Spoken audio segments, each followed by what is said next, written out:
मैं नरेंद्र सिंह आज आपके सामने एक नई कहानी खोटे सिक्के, इसकी लेखिका हैं मनु भंडारी, लेकर उपस्थित हूँ।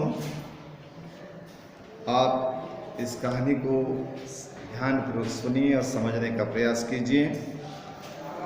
लेसन नंबर 3, कहानी खोटे सिक्के, लेखिका मनु भंडारी। सिक्का या सिक्के, इसको मुद्रा भी कहते हैं। हर देश में व्यापार के लिए एक मुद्रा, एक सिक्का चलता है। एक पैसे चलता है, रुपए चलता है। पुराने जमाने में हर राजा महाराजा अपने कालखंड में अपने सिक्के चलाता था।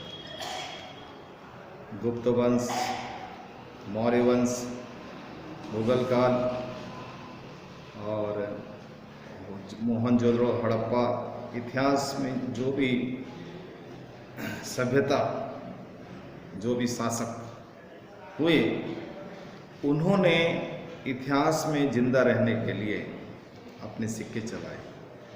जिस राजा का सिक्का नहीं चला, उस राजा का इतिहास भी नहीं लिखा। तो सिक्के का बहुत महत्व है। कालखंड में, समय में सिक्के का बहुत महत्व है। जहाँ पर सिक्के बनाए जाते हैं, सिक्के ढाले जाते हैं, उसे टकसाल कहते हैं। टकसाल किसे कहते हैं? जहाँ सिक्के बनाए जाते हैं, सिक्के ढाले जाते हैं, उसे टकसाल कहते हैं।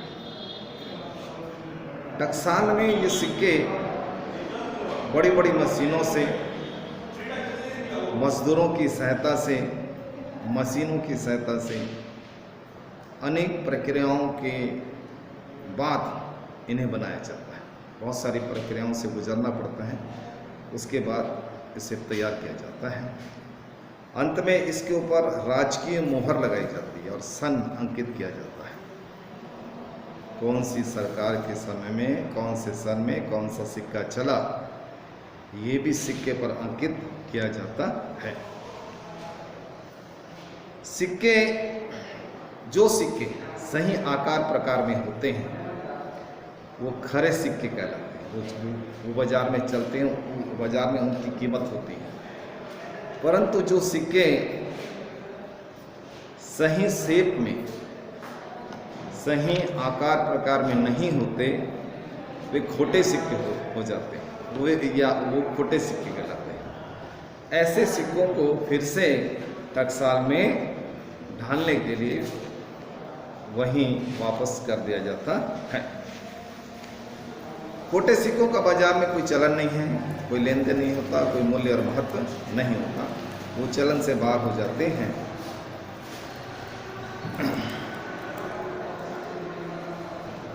उनको फिर से वहां पर फिर तैयार किया जाता है। इस कहानी में प्रमुख पात्र जो हैं, उनके बारे में संक्षेप में आपको बता रहा हूँ। सबसे पहले है खन्ना साहब,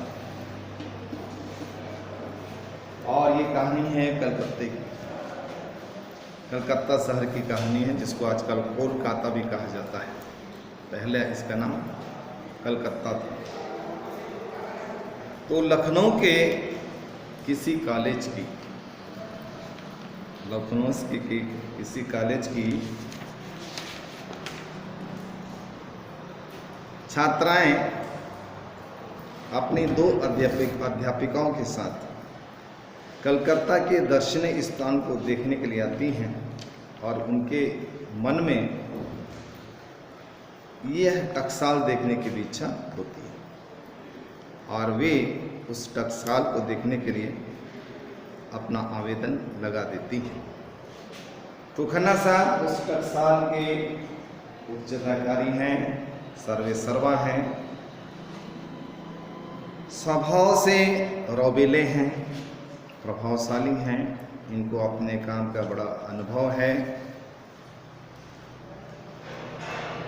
इनके मन में ये स्वभाव से कठोर भी हैं। इनके मन में मजदूरों के प्रति कोई दया सहानुभूति का भाव नहीं है। बड़े होशियार व्यक्ति हैं, चालाक व्यक्ति हैं, चालबाज व्यक्ति हैं, हृदयहीन व्यक्ति हैं। इनकी नज़रों में गरीब मजदूरों की जान की कोई कीमत नहीं है।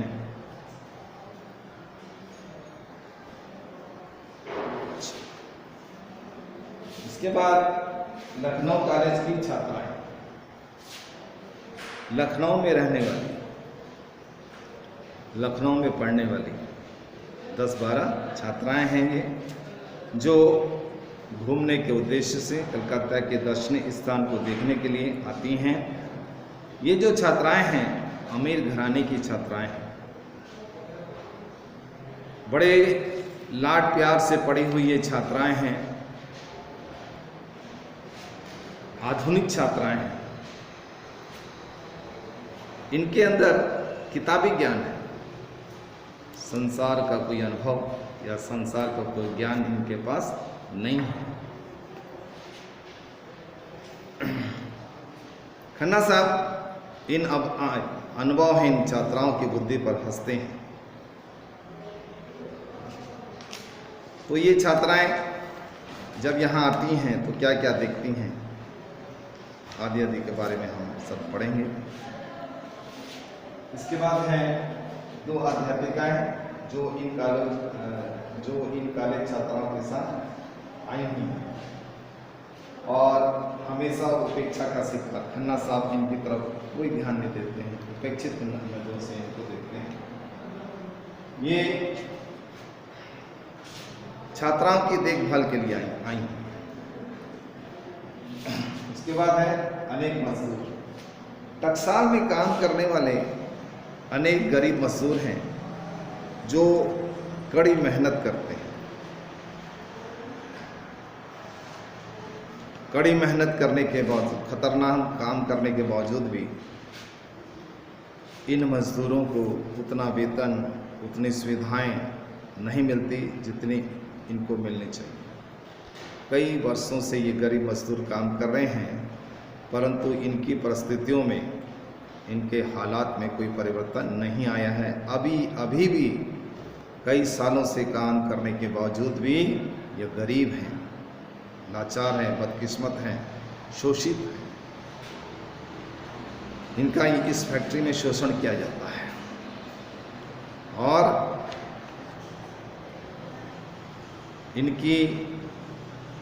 इन मजदूरों को काम के बदले में 60 रुपये मासिक तनख्वाह मिलती है।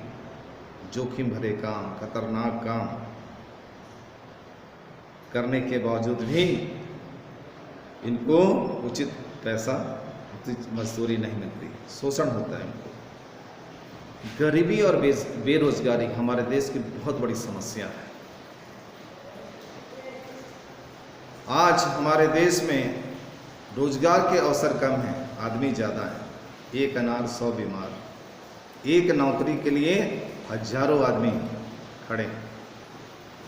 तो ये बेरोजगारी के कारण से ही टकसाल के जो अधिकारी हैं वो इन गरीब अशिक्षित मजदूरों का शोषण करते हैं, उन पर अनेक प्रकार के अत्याचार और अन्याय करते हैं।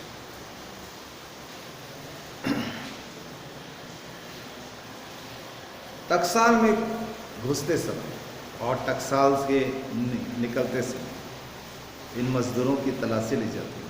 टकसाल का नियम है कि जब मजदूर इस टकसाल के अंदर घुसेंगे तो उनकी तलाशी ली जाएगी। अर्थात ये टकसाल के अंदर कोई खतरनाक सामान लेकर तो नहीं जा रहे हैं।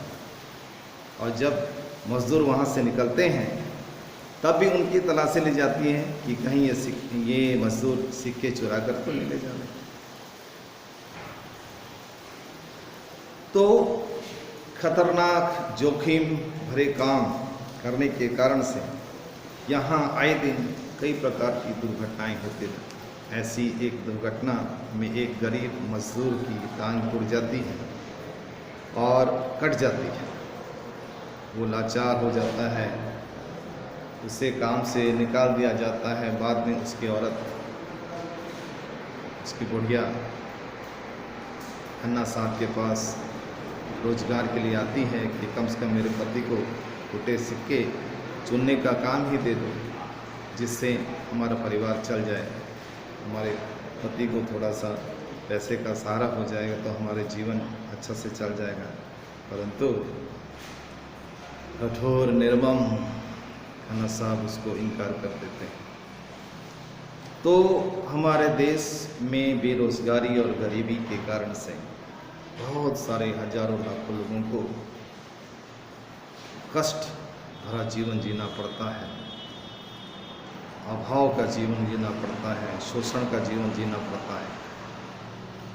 उनके जीवन में कोई खुशियाँ नहीं होती हैं, उनके जीवन में कोई त्यौहार नहीं होता है, उनके जीवन में किसी मौसम का, किसी ऋतु का कोई प्रभाव नहीं होता। वो एक मशीन की तरह जीते हैं। उनका जीवन कागज़ के फूल के समान है जिसमें कोई खुशबू नहीं, कोई खुशी नहीं। इसके अलावा इसमें एक लड़का है, छोटा लड़का, जिसके बाबा टकसाल में खोटे सिक्के चुनने का काम करते हैं। वे थैले में खोटे सिक्कों को लेकर खन्ना साहब के पास आता है। इस प्रकार इन पात्रों के साथ साथ अब मैं आपको इस लेसन के कुछ कठिन शब्दों के बारे में बता रहा हूँ। टकसाल, जहाँ सिक्के ढाले जाते हैं उसे टकसाल कहते हैं। कर्कश, कर्कश का हम है कड़वी बातें, चुभने वाली बातें। समाधान, हल, अनुमति, परमिशन, सहर्ष, खुशी के साथ। संक्षिप्त, छोटा। चपल, चंचल, हैं, चुलबुटाहट, नटखट। मनोयोग, मनोयोग का मतलब होता है एकाग्रता के साथ। बेवरा, विस्तार से की चीज के बारे में बताना। दैत्याकार, राक्षस के समान, बड़ी बड़ी मशीनें राक्षस के समान। गर्जना यानी जोर का शोर, जोर का शोर। इस प्रकार तनख्वाह, वेतन। तो इस प्रकार इसमें कुछ कठिन शब्द हैं। आपको ये किताब में ये जो कहानी दी गई है उसको पढ़ना है। आप किताब पढ़ने का अभ्यास कीजिए। किताब पढ़ना आपको आना चाहिए। हिंदी, इंग्लिश, उड़िया में जो साहित्य है, विषय है, उसमें आपके लिए रीडिंग फर्स्ट है। तो ये लेसन को आप पढ़िए। मैं भी अभी संक्षेप में इसको आपको पढ़ के बताऊंगा कि कैसे पढ़ना है। आप भी घर में लेसन पूरा पढ़ लीजिए और पढ़ने के बाद आप उसके प्रश्नोत्तर को भी देखिए, और जो प्रश्नोत्तर आप हल कर सकते हैं उसको रफ कॉपी में हल भी कर सकते हैं। जो किताब में हल करना है उसको किताब में भी हल कर रख सकते हैं। बाद में जब स्कूल खुलेगा तो हम उसको जांच करेंगे, लेकिन आप पढ़ने और लिखने का काम जारी रखें। छुट्टियों में पढ़ाई भी करना है, क्योंकि एक दिन आपको परीक्षा देनी है, तो तैयारी आपकी अभी से होनी चाहिए। परीक्षा के समय पढ़ोगे क्या? नहीं, अभी से पढ़ना है। अभी की तैयारी परीक्षा के समय आपको बहुत मदद करेगी। इसलिए पढ़ते रहो, हर विषय पढ़ो और अच्छा से पढ़ो, दिल से पढ़ो और लिखते भी रहो। जैसे कि एक पैराग्राफ इस किताब का आप लिखिए, फिर दो पैराग्राफ लिखिए, तीसरा पैराग्राफ लिखिए। लिखने का मतलब ये होता है कि आप लिखने का अभ्यास आप कराएंगे। परीक्षा में आपको लिख के सब बताना है, तो लिखने का प्रैक्टिस होने से आपकी भाषा सुधरेगी, आपके अक्षर सुधरेंगे और आप बिना देखे लिख सकें। आत्मविश्वास आपके अंदर आए। तो एकाग्रता के साथ दिल से पढ़ना है, दिल से लिखना है। तो ये सारी बातें आपको होमवर्क के रूप में करनी है। किसी तुम्हारे पास व्याकरण किताब भी है, देखिए स्कूल में किताबें बेची जा रही हैं। आप किसी समय भी आकर स्कूल से किताब ले सकते हैं। किताब होने से ही आप व्याकरण को अच्छी तरह पढ़ और समझ सकते हैं। व्याकरण किताब में आप पीछे जाइए, पीछे देखिए, निबंध और पत्र दिए हैं। सारे निबंध पढ़ लीजिए, सारे पत्रों को पढ़ लीजिए, मुहावरों को पढ़ लीजिए, अनुच्छेद, पैराग्राफ, पैराग्राफ राइटिंग को आप देखिए, पैराग्राफ लिखिए, उसको भी पढ़िए, उसको भी लिखिए। जो आप कर सकते हैं उसको आप इन छुट्टियों में कीजिए। स्कूल में पढ़ाएंगे तब पढ़ेंगे, ये भाव मन से हटा दीजिए। आप पूरी किताब को पढ़ लीजिए, आपके पास बहुत अच्छा समय है, ये समय का लाभ उठाइए आप, तब आपकी पढ़ाई सफल हो जाएगी। तो संक्षेप में मैं पहले आपको कहानी बता देता हूँ, उसके बाद किताब से विस्तार से आपको बताया जाएगा। तो पहले रीडिंग करते हुए ध्यान से सुनिए मैं क्या कहता हूँ। हाँ, आप किताब में देखिए और सुनिए। जी इन्हें कहाँ रखूँ? एक स्वामी सी आवाज़ पर सब घूम पड़े। देखा एक छोटा लड़का थाली हाथ में लिए भयभीत सा खड़ा है। क्या है इसमें? कड़क कर मिस्टर खन्ना ने पूछा। आवाज़ में ऊंचे पद का गर्व बोल रहा था। जी खोटे सिक्के हैं, वहाँ मेरे बाबा खोटे सिक्के चुन रहा है, उसी ने भेजे हैं। डर के मारे लड़के के गले से पूरी तरह आवाज़ भी नहीं निकल रही थी। तो इन्हें यहाँ क्यों लाया है? जा उधर ले जा, झड़क कर खन्ना साहब ने लड़के को भगा दिया। हर बात को जानने के लिए बेहद उत्सुक छात्राओं के दल में से एक ने पूछा, टकसाल में खोटे सिक्के कैसे आए? स्वर काफ़ी मीठा था। निरंतर बड़ी बड़ी मशीनों की कर्कश आवाज़ सुनने के आदि खन्ना साहब को लगा जैसे किसी ने मिश्री घोलकर कानों में उड़ेल दी। क्रोध और रोब को एक और हटाकर होठों पर मधुर मुस्कान और आवाज़ में स्निग्धता लाकर बोले, देखिए बहुत सावधानी के बावजूद कभी कभी बहुत सारे सिक्के बिगड़ ही जाते हैं। जहाँ सिक्के ढलते हैं, अगर उस मशीन में जरा सी भी खराबी हो जाती है तो सारे सिक्के की आकृति बिगड़ जाती है और फिर उनकी गिनती खोटे सिक्कों में होने लगती है। इस प्रकार जैसे मैंने एक बड़ा पैराग्राफ पढ़ा है, आप पूरी किताब को पढ़ लीजिए। आप पढ़ेंगे तभी आपको पढ़ना आएगा, इसलिए पढ़ने का अभ्यास कीजिए। इसके बाद अब आप एक इस कहानी को सुनिए, मैं बता रहा हूँ। खन्ना साहब कलकत्ते की टकसाल में एक उच्च अधिकारी हैं।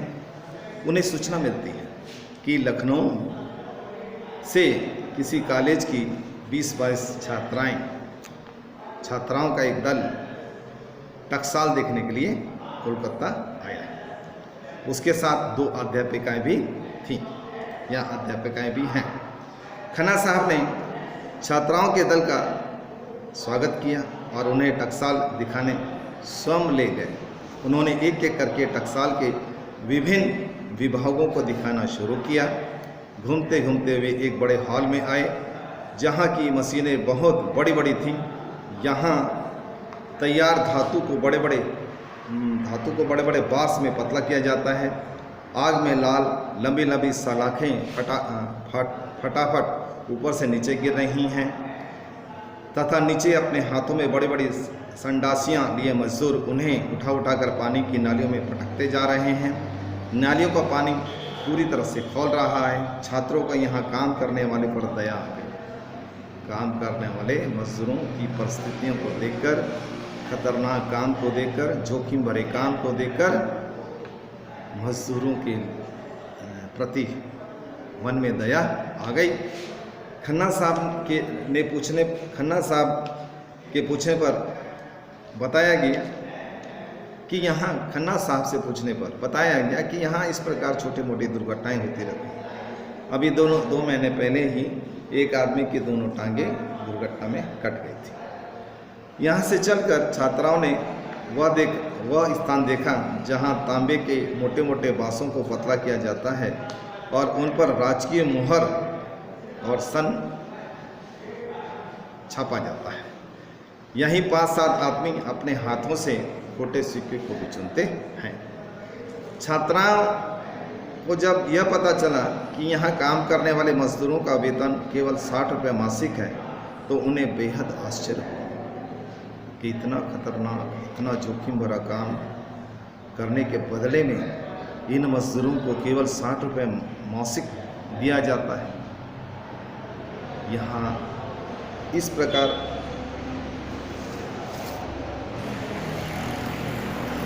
की व्यवस्था से वो बहुत ज़्यादा दुखी होती है। खन्ना साहब छात्राओं को जलपान करा रहे हैं, अचानक वहाँ मैले कुचेले कपड़े पहने रोती धोती एक बुढ़िया भीतर आ जाती है। खन्ना साहब के पैरों पर गिर पड़ती है। यह औरत वही मजदूर की पत्नी है जिसकी दोनों टांगे 2 महीने पहले काम करते समय कट गई थी। इसने रोते रोते सिर पटक पटक कर प्रार्थना की कि उसके पति को खोटे सिक्के चुनने का काम टकसाल में दे दिया जाए ताकि हम भूखे ना मरें। यहाँ बैठे बैठे खोटे सिक्के ही चुन देने का काम कर देगा। खन्ना साहब क्रोध से बोले, यहाँ से चले जाओ। उन्होंने चपरासी को बुलाकर उसे बाहर निकालने का हुक्म दे दिया। वे बोले, काम करते में 2 टांगे चली गई तो 200 रुपया मुआवजा भी तो दिया। स्त्री गिड़गिड़ाने लगी। तभी चपरासी भीतर आया और घसीट कर उस बुढ़िया को ले गया। लड़कियों को उस स्त्री पर बहुत दया आई।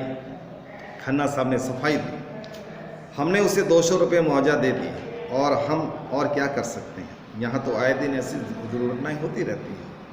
बात का प्रसंग बदलने के लिए खन्ना साहब ने लड़कियों को चुटकुला सुनाना शुरू किया, जिससे लड़कियां हंस हंस कर दोहरी होने। तो इस सार संक्षेप में यही इसकी कहानी है। अब किताब से हम आपको समझाने का प्रयास कर रहे हैं। टकसाल कलकत्ते की ये एक टकसाल है और यहाँ पर खन्ना साहब उच्च पदाधिकारी के रूप में काम कर रहे हैं। उनको अपने पद का गर्व है, अभिमानी व्यक्ति है। जिस पद पर ये बैठे हैं उस पद का इन्हें बहुत अभिमान है। गर्विले व्यक्ति, घमंडी व्यक्ति हैं और क्रोधी व्यक्ति हैं। हर किसी के साथ क्रोध से बात करते हैं। जिनके पास पैसा होता है ना, जिनके पास पद होता है, उनको घमंड और क्रोध आ ही जाता है। क्रोध और घमंड उनके स्वभाव का एक हिस्सा होता है। तो एक लड़का जब उनके पास आता है खोटे सिक्के छांट कर जो लेकर आता है, तो वो आता है, उसको जब आया हुआ देखते हैं तो उसको झड़क कर बोलते हैं, मेरे पास क्यों आया, जा उधर से। तो इनको खबर मिलती है खन्ना साहब को कि लखनऊ से किसी कॉलेज छात्राओं का दल टकसाल देखने के लिए आया है। तो वे बहुत खुश हो जाते हैं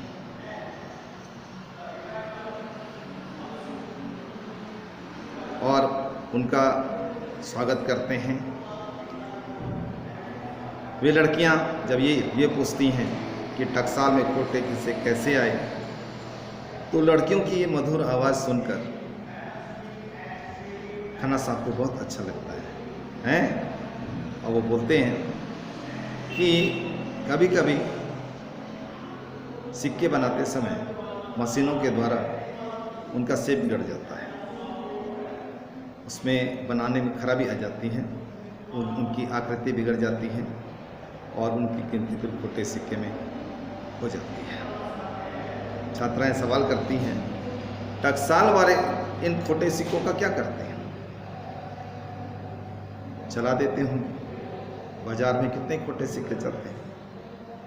लड़कियां आपस में ये बात करती हैं। तब खन्ना साहब बोलते नहीं, ऐसी बात नहीं है,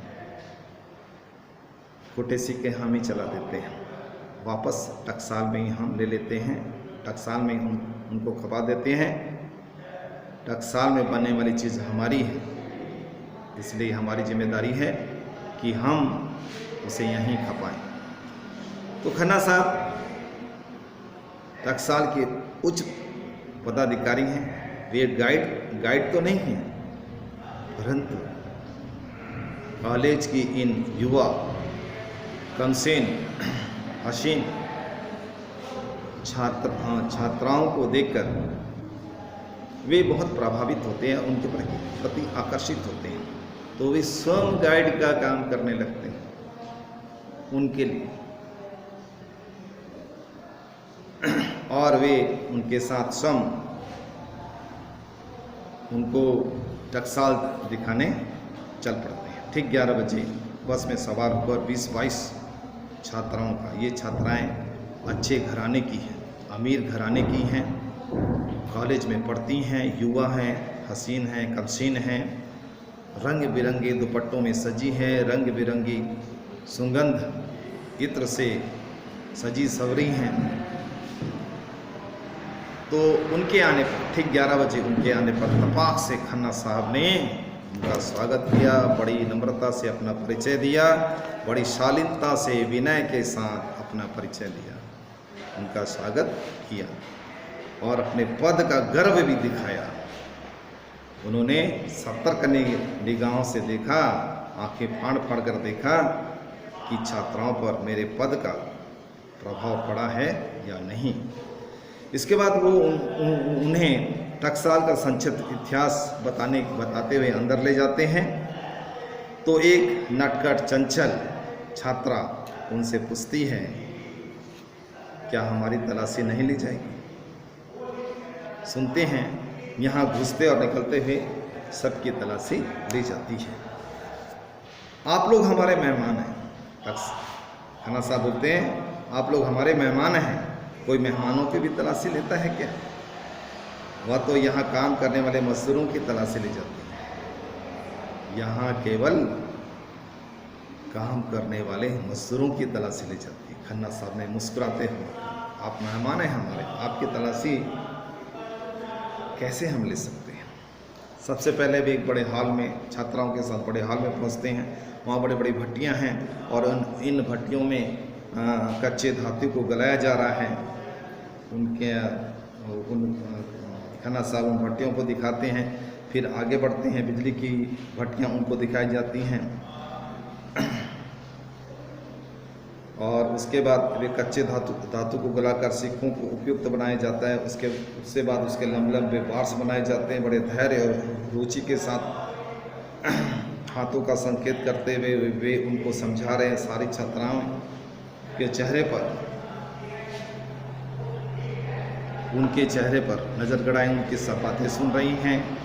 खन्ना साहब कोई हाथ से उठाते हैं तो 20-22 सिर एक साथ चारों ओर घिर आते, मानो गुड़ की डली पर मक्खियाँ बैठ गई हैं। खन्ना साहब जब कोई चीज़ उठाते अपने हाथ में उठाते तो 20-22 छात्राएं एक साथ उनकी तरफ देखती। जिस हाल में वो गुजरते उस हाल में काम करने वाले मजदूर मशीन की गति की तरह तेज गति से काम करने लगते, मानो ये बता रहे हैं कि यहाँ सब काम बहुत अच्छे तरीके से हो रहा है। सारे मजदूर एकाग्रता के साथ कुशलता के साथ अपने काम कर रहे हैं। ऐसा मजदूर उनको खन्ना साहब को दिखाने का प्रयास करते थे। खन्ना साहब अपना रौब दिखा रहे हैं। जिस मशीन के पास खड़े हो जाते, बड़े रोबेले स्वर में बोलते हैं, मशीन चला दो, झटके से मशीन चला दी जाती। खन्ना साहब फिर उस मशीन के बारे में बताना चालू करते थे। घूमते घूमते बड़े हॉल में पहुँचे जहाँ बड़े बड़े दैत्या का राक्षस के साथ बड़ी बड़ी मशीनें थीं और बहुत शोर हो रहा था, ध्वनि प्रदूषण हो रहा था, गर्जना हो रही थी। तो उन्होंने बताया कि यहाँ तैयार धातु को बड़े बड़े बार्स में पहले पतला किया जाता है। छात्राएं मशीन से काफ़ी दूर खड़ी थी, क्यों कि उस टकसाल में बहुत आग के कारण से, बिजली की रोशनी के कारण से, गर्म पानी के कारण से बहुत गर्मी हो रही थी और उन छात्राओं का शरीर झुलस जा रहा था। तो इस कारण से वे मशीन से काफ़ी दूर खड़ी थी और उनको कुछ परेशानी सी वहाँ लग रही है। तो यहाँ पर नालियों का पानी बुरी तरह खौल रहा है, उनमें से गर्म गर्म भाप उठ रही है। तब इसके कारण गर्मी के साथ आग के कारण से इस जगह में बहुत गर्मी हो रही थी और जिसमें छात्राएं अपने आप को असहज महसूस कर रही थी। तो यहाँ काम करने वाले जो मजदूर थे, भावशून्य चेहरे, उनके चेहरे में कोई भाव नहीं।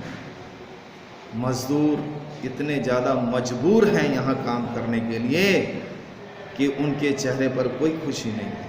कौन आ रहा है, कौन जा रहा है, इससे उनका कोई मतलब नहीं है। वो तो मशीन की तरह, उनका जीवन पूरा मशीन हो गया है, मशीन की तरह वो खुद हो गए हैं, अपने काम में तल्लीन है, एकाग्रता के साथ, कुशलता के साथ अपने काम किए जा रहे हैं। इन मजदूरों के जीवन में सावन का कोई मतलब नहीं है, बसंत का कोई मतलब नहीं है। इनके जीवन में कोई खुशियाँ नहीं। कब सावन आता है, कब बसंत आता है, कब चला जाता है, इनको कुछ पता ही नहीं चलता। इनकी रगों में जो खून है वो जल कर राख हो गया है। क्या करें, मजबूर हैं ये लोग, गरीब हैं, बेरोजगार हैं, जिंदा रहने के लिए मौत से लड़ रहे हैं। इतने गरीब हैं, इतनी गरीबी इनके जीवन में है कि ये पेट चलाने के लिए, जिंदगी चलाने के लिए खतरनाक काम करते हैं, अपने प्रतिदिन मौत से खेलते हैं। इनकी दुर्दशा को देखकर, इनके काम को देखकर छात्राओं के चेहरे पर दया का भाव आ गया। इस काम, यहाँ काम कर, टकसाल में काम करने वाले मजदूरों की मजबूरी भरे जीवन को देखकर उनके प्रति दया, सहानुभूति आ गई। हाय रे कैसा खतरनाक था, एक लड़की ने कहा। दूसरे ने इससे भी अधिक सहानुभूति में कहा, मैं तो इतने दूर खड़े खड़े घुरता हुई जा रही हूँ, इतनी गर्मी है यहाँ पर कि मैं घाटे की तरह भुन गई हूँ। ये हम लोग दूर खड़े हैं और इतनी गर्मी हमको लग रही है, इतनी परेशानी हमको लग रही है, तो ये मजदूर जो मशीन के पास गर्मी में काम कर रहे हैं, इनके ऊपर क्या गुजर रही है, ये कितना कष्ट सह रहे होंगे, इनको कितनी तकलीफ होगी, कितनी गर्मी को खा रहे हैं, कितनी गर्मी को सहन कर रहे हैं। हम मशीन से दूर खड़ी हैं, तब हमको इतनी गर्मी लग रही है, हमारा शरीर पूरा झुलस जा रहा है पसीने से और ताप से, रोशनी से, गर्मी से, आग से, गर्म पानी से, प्रभाव से हम पूरी तरह से परेशान हो रही हैं। और ये यहाँ काम करने वाले ये सारे मजदूर जो दिन और रात इस गर्मी को सहते हैं, काम करने के लिए मजबूर हैं, पेट चलाना है, परिवार चलाना है, तो ये सारी तकलीफें सहन करनी, तभी जिंदगी चलेगी। खन्ना साहब ने बताया बड़ा खतरनाक काम है। जब एक लड़की ने कहा बड़ा खतरनाक काम करते हैं ये मजदूर, सहानुभूति दिखाई, तो खन्ना साहब ने तपाक से कहा बड़ा खतरनाक काम है, जरा सी चूक हुई सलाखें टांग के ऊपर गिर जाती हैं। हाँ, ऐसे तो हुआ कुछ महीने पहले, ऐसे ही 2 महीने पहले ऐसे ही एक आदमी की दोनों टांगे कट गई, ऐसे ही एक मजदूर की दोनों टांगे कट गई। सच, फिर ये लोग यहाँ काम करने आते हैं, इतना खतरनाक काम है, इतना जोखिम भरा काम है, फिर भी लोग यहाँ काम करने आते हैं। क्या जरूरत है? यहाँ तो कोई उनके जीवन के लिए कोई सुविधा नहीं है, उनको यहाँ काम करने के लिए कोई अन्य सुविधाएं नहीं हैं, कोई सुख नहीं है, फिर ये काम करने के लिए यहाँ काम करने के क्यों आते हैं? अपनी जान को जोखिम में क्यों डालते हैं? तो खन्ना साहब ने जवाब दिया, काम करने, अरे एक की जगह खाली होती है 50 टूट पड़ते हैं। आप जानती हैं यहाँ हमारे देश में इंसान की जान बड़ी सस्ती है। हिंदुस्तान समस्याओं का देश है। एक समस्या यहाँ गरीबी की है, एक समस्या यहाँ बेरोजगारी की है। एक जगह खाली होती है, 50 आदमी उस जगह में काम करने के लिए खड़े हो जाते हैं, चाहे कितना खतरनाक काम क्यों ना हो। ये हमारे देश की गरीबी को बता रहा है, ये हमारे देश की बेरोजगारी को बता रहा है। साहब बताते हैं एक मजदूर की जगह खाली होती है तो 50 मजदूर उस जगह में काम करने के लिए आ जाते हैं, ऐसे खतरनाक काम करने के लिए आते हैं। जोखिम भरे काम करने के लिए आते हैं। एक अनार 100 बीमार, ये कहावत यहाँ पर चित्तार्थ होती है। तो इन पंक्तियों में हमारे देश की गरीबी और बेरोजगारी को बताया गया है। चलो बाबा यहाँ से, एक ने कहा, एक लड़की ने कहा। वह विभत्स दृश्य को देखना उन लोगों के लिए शारीरिक और मानसिक दोनों की दृष्टियों से असहनीय है। लड़कियाँ मजदूरों को, कॉलेज की ये लड़कियाँ मजदूरों को वहाँ काम करते हुए देख नहीं पा रही थी, सहन नहीं कर पा रही थी। विभत्स दृश्य उनको लग रहा था और वो उसके लिए असहनीय था। वहाँ से चलकर उन्होंने एक एक करके सब देखा कि किस प्रकार तांबे के इन मोटे मोटे बारों को पतला किया जाता है, फिर पैसों के आकार में गोल गोल टुकड़े में काटा जाता है, फिर उस पर राजकीय मोहर लग जाती है, फिर उसके पर सन अंकित किया जाता है, फिर उन सिक्कों को साबुन और सोडे के पानी में धोकर साफ किया जाता है, फिर 5-7 आदमी बैठकर उसमें से छोटे सिक्कों को चुनते हैं और छोटे सिक्कों को अलग करके फिर टकसाल में उनको ढालने के लिए वापस भेज दिया जाता है। तो लड़कियों के ताजे दमदमाते चेहरे क्लांत होकर मुरझा गए। जब वह यहाँ आई थी तो उनका चेहरा मुस्कुरा रहा था, फूल की तरह खिला हुआ था, परंतु अंदर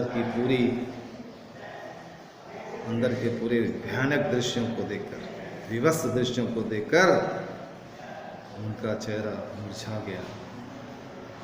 खन्ना साहब ने उन लड़कियों के लिए चाय और जलपान की व्यवस्था की थी। 2 नौकर खन्ना साहब की आज्ञा की प्रतीक्षा में खड़े थे। नाज नखरों में पली अमीर घराने की ये लड़कियां कॉलेज की लड़कियां हैं जिनको संसार का कोई अनुभव नहीं है, खाली किताबी ज्ञान इनके पास है।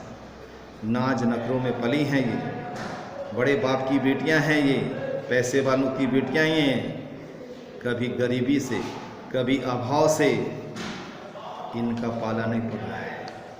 इन लड़कियों ने कभी गरीबी नहीं देखी है, अभाव नहीं देखा है, कष्ट नहीं देखा है। गरीबी और अभाव की छाया इनके जिंदगी में कभी आई नहीं है। तो ये मजदूरों का इस प्रकार का काम देखकर आतंकित हो जाती हैं, डर जाती है। एक लड़की ने पूछा, इन मजदूरों को तनख्वाह में कितने रुपए मिलते हैं? 60 रुपए मासिक। खन्ना साहब ने कहा 60 रुपए मासिक। आदमी केवल 60 रुपए की खातिर अपनी जान जोखिम में डाल देता है। कॉलेज की एक छात्रा ने आश्चर्य से पूछा, इतना खतरनाक काम, टकसाल में इतने खतरनाक काम ये मजदूर करते हैं और उनके बदले में उनको केवल 60 रुपया मासिक दिया जाता है। ये मजदूर क्यों अपनी जान जोखिम में डालकर चंद पैसों के लिए काम करते हैं? आश्चर्य होता है उनके वेतन को सुनकर। जितना कठोर काम है यहाँ, जितना खतरनाक काम है यहाँ, उतने पैसे तो उनको नहीं मिलते। मजदूरों का शोषण होता है। आदिकाल से, जब से दुनिया बनी है तब से मजदूर शोषित हुए हैं, होते आ रहे हैं। अमीर लोग गरीबों का शोषण करते हैं। शोषण का कभी अंत नहीं है। आज तक हमारे समाज में इस शोषण का काम जारी है। गरीबों का शोषण होता है, होता था, होता है और होता रहेगा। संसार की मात्र किताबों का ज्ञान रखने वाली अनुभवहीन छात्राओं की बुद्धि को देखकर खन्ना साहब मुस्कुरा उठे। ये जो कॉलेज की छात्राएं हैं, ये केवल पुस्तकीय ज्ञान जानती हैं, संसार का इनको अनुभव नहीं है। उनकी इस भाव को जानकर खन्ना साहब मुस्कुरा उठते हैं।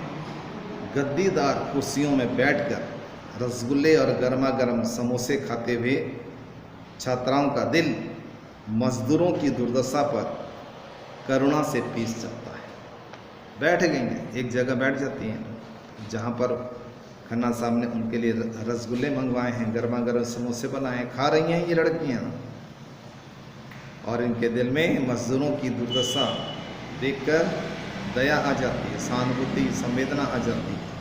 तभी बाहर से एक औरत के रोने की आवाज़ आती है। खन्ना साहब चौंक जाते हैं, परिस्थिति समझते हुए कुर्सी से उठते हैं। एक मैले कुचैले कपड़े पहने, आँख नाक से पानी बहाती बुढ़िया औरत उनके पास आती है और खन्ना साहब के पैर पर गिर जाती है। खन्ना साहब घृणा भाव से उसकी तरफ देखते हैं। उनको उस बुढ़िया पर बहुत गुस्सा आता है। यदि कॉलेज की ये लड़कियां नहीं होती तो इस बूढ़ी औरत को एक लात जोर से मारकर भगा देते, परंतु लड़कियों की उपस्थिति में वे उस बुढ़िया के साथ ऐसा कठोर व्यवहार नहीं कर सके। कड़क कर खन्ना साहब ने पूछा, कौन है तू, यहाँ कैसे आई? तभी रोकता थामता चपरासी आ गया। उसने बताया, 2 महीने पहले जिस मजदूर की दोनों टांगे कट गई थी, यह उसी की घरवाली है। स्त्री रोते रोते सिर पटक पटक कर हाथ जोड़कर खन्ना साहब से प्रार्थना कर रही थी, मालिक मेरे पति को कोई छोटा मोटा काम दे दीजिए। सरकार, हम भूखे मर रहे हैं, यदि छोटा मोटा काम तुम दे दोगे तो हम भूखे नहीं मरेंगे, हमारी ज़िंदगी अच्छे से चल जाएगी। बैठे बैठे खोटे सिक्के चुनने का काम मेरा पति कर देगा। इसी फैक्ट्री में, इसी कारखाने में, इसी टकसाल में काम करते हुए मेरे पति की दोनों टांगे कट गई, जिसके कारण से मेरा पति अब लाचार हो गया, कमा नहीं सकता, हम भूखे मर रहे हैं, हमारा परिवार बड़ी मुश्किल में पड़ा है। अगर आप हमारी मदद करें और मेरे पति को छोटा सा काम यहाँ दे दें, छोटे सिक्के चुनने का ही काम दे दीजिए, तो हमारा जीवन अच्छा से चल पड़ेगा। दिमाग खराब हो गया तेरा? जिसकी दोनों टांगे कट गई वो यहाँ क्या काम करेगा? वो आदमी यहाँ क्या काम करे? चल हट यहाँ से। मौका बेमौके सिर खाने के लिए आ जाती है। फटकार दिया, दुत्कार दिया। खन्ना साहब ने हृदयहीन, निर्मम, कठोर, अमानवीय खन्ना साहब कि ये जो शब्द है, इससे उनकी हृदयहीनता का पता चलता है। अब कहाँ जाएं सरकार? बुढ़िया ने कहा, 20 साल तक आप लोगों के यहाँ नौकरी की, मेरे पति ने 20 साल तक इस टकसाल में काम किया और दुर्भाग्य से एक दुर्घटना हो गई और दुर्घटना में मेरे पति की दोनों टांगे चली गई। आपकी नौकरी में ही हमारी 2 टांगे, मेरे पति की 2 टांगे चली गई। हम और कहाँ जाएं? हम पर दया करो, रहम करो, हमारे बाल बच्चे भूखे मर रहे हैं, कोई काम दे दो, 2 पैसे मिल जाएंगे, हमारा जीवन अच्छा चल जाएगा। नौकरी में टांगे गई, बदले में मुआवजा तो हमने दिया पूरे 200 रुपया। एक आदमी को दुर्घटना में कितना रुपया दिया जा रहा है? 200 रुपया मुआवजा दिया जा रहा है। और ये मुआवजा 200 रुपया बहुत बड़ा एहसान। 200 रुपया क्या मायने रखता है? मुआवजा कितने दिन चलेगा 200 रुपये? बंगाल प्रदेश में मजदूरों को मजदूरी के नाम से बहुत कम पैसा दिया जाता था। उन पर उनका कितना शोषण होता था। 200 जान दुर्घटना के बदले में मात्र 200 रुपये। अब क्या जागीर लिख दूं? चपरासी, बाहर निकालो इसको। मेरे आदमी को बेकार कर दिया। बुढ़िया बोली, मेरे आदमी को आपकी फैक्ट्री ने बेकार कर दिया, अब वो कहाँ जाए? उसे कौन काम देगा? अभी वो अपने वाक्य पूरा भी नहीं कर पाई थी कि खन्ना साहब के कहने पर चपरासी ने उसे घसीट कर, मेरी बात समझ रहे हैं ना, घसीट कर, गरीब है ये लोग, गरीब हैं, गरीब के साथ अमीर लोग कैसा व्यवहार कर रहे हैं देखिए। खन्ना साहब के कहने पर चपरासी घसीट कर बुढ़िया औरत को, अरे उसकी अवस्था पर तो दया करो, नारी के साथ कैसे व्यवहार करना चाहिए, एक बूढ़ी औरत के साथ, महिला के साथ कैसा व्यवहार करना चाहिए। देखिए कैसे व्यवहार किया जा रहा है। तो चपरास ने घसीट कर उसे निकाल दिया। लड़कियों के चेहरे पर व्याप्त करुणा को देखकर खन्ना साहब ने सब ये दृश्य, ये घटना, पूरी घटना को कॉलेज की उन छात्राओं ने गौर से देखा। उन लड़कियों के चेहरे पर बुढ़िया की जो दुर्दशा थी उसको देखकर लड़कियों के चेहरे में दया, सहानुभूति के भाव आ गए। खन्ना साहब अपने आप को अच्छा दिखाने के लिए, लड़कियों की नज़र में अपने आप को अच्छा दिखाने के लिए क्या बोले, मजदूर की टांगे कट गई तो हमने 200 रुपया मुआवजा दे दिया, इससे ज़्यादा हम और क्या कर सकते हैं। इस तरह इन लोगों को यहाँ बैठाना शुरू कर दें तो हमारी टकसाल अपंगों का अड्डा बन जाए। आए दिन यहाँ ऐसी दुर्घटनाएं तो होती रहती हैं। खन्ना साहब के ये विचार, ये बातें, ये मनोभाव को जानकर हमको पता चलता है कि वो कितने अमानवीय व्यक्ति हैं। उनके अंदर मजदूरों के लिए कोई दया भाव नहीं है, कोई सहायता का भाव नहीं है, कोई रहम नहीं है। इसके बाद बड़ी कुशलता से उन्होंने इस बात का प्रसंग बदलने का प्रयास किया और लड़कियों को चुटकुले सुनाए और लड़कियां पल भर में ही उस चुटकुले को सुनकर हंस हंस कर पागल हो गई, दोहरी होने लगी। तो पल भर में ही गरीबों का दुख उड़ गया।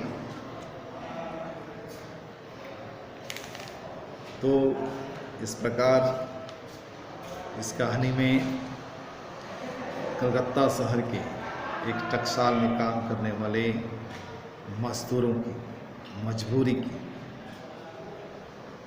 बेकारी की, बेरोजगारी की समस्या को बताया गया है। उनका किस प्रकार शोषण हो रहा है, किस प्रकार उन पर वहाँ अत्याचार अन्याय हो रहे हैं, इस सब को यहाँ दर्शाया गया है। यहाँ के उच्च पदाधिकारी किस प्रकार मजदूरों के साथ व्यवहार कर रहे हैं, कितना अन्याय और कितना शोषण कर रहे हैं और कितने आराम से सुखपूर्वक जीवन जी रहे हैं। उच्च वर्ग के उच्च पदाधिकारी टकसाल में सभी प्रकार की सुख सुविधाओं के साथ रहते हैं, सभी सुख सुविधाएं पाते हैं और दूसरी तरफ वहाँ काम करने वाले मजदूर अभाव में, कष्टों में जीवन जी रहे हैं। उनकी जीवन की सुरक्षा के लिए यहाँ पर कोई सुविधा नहीं है। रात और दिन वे काम करते हैं, जान को जोखिम में डालकर 2 वक्त की रोटी कमाने के लिए वो ये सब करें। ठीक है, अब आप प्रश्नोत्तर देखिए और उसको जो आपको बन सकता है बनाइए। पुस्तक में कहानी को पढ़िए और जो प्रश्नोत्तर बना सकते हैं उसको जरूर बनाइए। नेक्स्ट क्लास में हम आपको एक नई कविता मुस्काना धर्म है लेकर आएंगे। इससे पहले हम आपको ग्रामर पढ़ाएंगे। लेसन नंबर 2 ग्रामर पढ़ाएंगे। नेक्स्ट क्लास में हम आपको बताएंगे। तो जैसे कि मैंने आपको कहा, जहाँ तक मैंने पढ़ा दिया 1 2 3 4 सबको पढ़ लो। कविता आपको पढ़ना है, याद करना है। पहली कविता पढ़ो, याद करो। चौथी नंबर कविता मुस्कुराना धर्म है, पढ़ो, याद करो, क्योंकि ये बिना देखे आपको सुनाना है। परीक्षा में बिना देखे सुनाना है। इसके लिए अभी से इसको आप याद करो। पहली कविता मैं पढ़ चुका हूँ, आपको बता चुका हूँ। नेक्स्ट क्लास में हम ये कविता भी हम आपको पढ़ा देंगे, समझा देंगे। आप मेरे से पहले ये कविता पढ़ लीजिए। बहुत बहुत धन्यवाद। स्वस्थ रहिए, मस्त रहिए। ओके।